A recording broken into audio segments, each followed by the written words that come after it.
और ये बड़ी खबर सामने आ रही है। पीएम मोदी ने योगी आदित्यनाथ से मुलाकात की है। पीएम आवास पर शिष्टाचार भेंट ये हुई और मुलाकात के बाद ट्वीट किया गया है। प्रधानमंत्री नरेंद्र मोदी से योगी आदित्यनाथ ने मुलाकात की। इसके बाद उन्होंने ट्वीट के जरिए तस्वीरें साझा की। बता दें आपको कि ये शिष्टाचार मुलाकात के तौर पर देखी जा रही है और मुलाकात के बाद सीएम योगी ने ये ट्वीट किया है। उन्होंने लिखा है कि प्रधानमंत्री मोदी से शिष्टाचार भेंट हुई।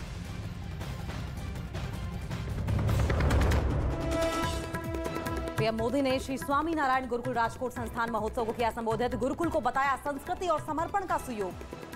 स्वामीनारायण गुरुकुल राजकोट की यात्रा के 75 वर्ष ऐसे कालखंड में पूरे हो रहे हैं जब देश अपनी आजादी के 75 वर्ष मना रहा है। ये सुखद संयोग तो है ही, सुखद सुयोग भी है।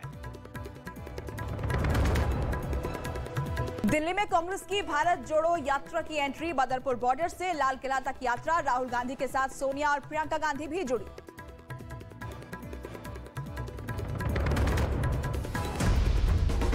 आज तक को पछाड़ न्यूज़ 18 इंडिया बना भारत का नंबर 1 न्यूज चैनल।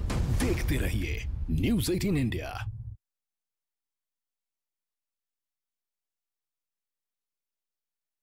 की सरकार चाहती है कि दवाओं की कालाबाजारी या जमाखोरी रोकी जा सके, इसलिए उसने इंतजाम अपने हाथ में ले लिए।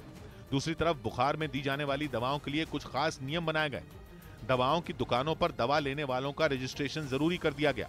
इसके अलावा एक हफ्ते में मरीज के लिए 6 दवाओं की सीमा तय कर दी गई, जबकि कोरोना के मरीज को अगर बुखार आने लगे तो उसे एक दिन में 3 से 4 बार दवा की जरूरत पड़ती है। दूसरी तरफ डॉक्टरों की कमी से भी बीजिंग बुरी तरह जूझ रहा है। खबर है कि पूर्वी चीन के शहरों से बड़ी संख्या में डॉक्टरों और नर्सों को बीजिंग पहुंचने का आदेश दे दिया गया है। दूसरी तरफ चीन की हालत देखकर भारत की दवा कंपनियों ने भी इंसानियत दिखाई और मदद की पेशकश की। दावा किया गया कि अगर चीन चाहे तो दवाओं का एक्सपोर्ट किया जा सकता है, लेकिन चीन की कोशिश हालात संभालने से ज्यादा सच्चाई छुपाने की है। इसीलिए उसने ऐसी एक पेशकश का कोई जवाब नहीं दिया, बल्कि सोशल मीडिया से जुड़े कुछ नए कानून जारी कर दिए।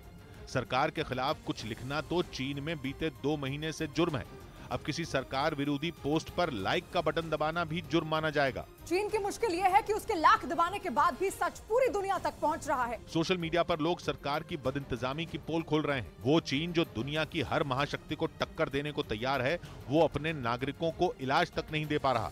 इसीलिए चीन ने अब अपने नागरिकों की आवाज दबाने का नया प्लान बना लिया। नए नियम लागू करने का ऐलान भी कर दिया गया। इधर चीन समेत दुनिया के कई देशों में कोरोना मरीजों की गिनती अचानक बढ़ने के बाद भारत ने भी सावधानी बरतनी शुरू कर दी। देश के कई शहरों में एयरपोर्ट और रेलवे स्टेशनों पर यात्रियों की जांच शुरू हो गई।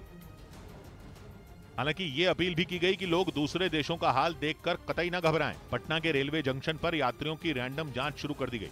स्वास्थ्य विभाग के कर्मचारी यात्रियों की रैपिड टेस्टिंग करते दिखे। यहाँ पर टीम तैनात कर दी गई है जो सुबह 6 बजे से रात 10 बजे तक काम करेगी। ऐसी ही तस्वीरें पटना के एयरपोर्ट पर भी दिखी। एयरपोर्ट पर भी यात्रियों की टेस्टिंग का इंतजाम किया गया। पटना एयरपोर्ट पर भी जांच शुरू हो गया है और जो लोग भी बाहर से आने वाले हैं उनकी रैंडम जांच की जा रही है। एयरपोर्ट पर बड़ी संख्या में ऐसे यात्री भी रहे जिनके चेहरे पर मास्क लगा दिखा।